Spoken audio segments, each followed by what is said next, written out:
Anaandika Ahmed Ally, meneja wa habari na mawasiliano wa Simba.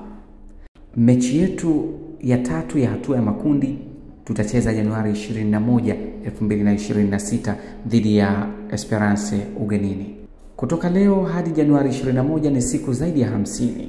Katika siku hizo kikosi chetu kitafanyiwa mabadiliko makubwa ya kiufundi, na itakapobidi kuongeza nguvu kwenye dirisha dogo tutafanya hivyo.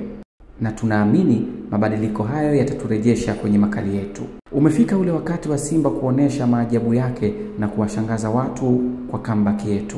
Kwa sasa kikosi kinarejea na moja kwa moja tutaanza maandalizi ya michezo yetu ya ligi kuu.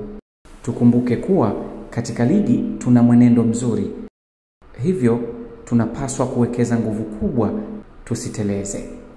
Kwa sasa kila mwana Simba aelekeze nguvu na akili katika mchezo wetu dhidi ya Mbeya City na Azam FC.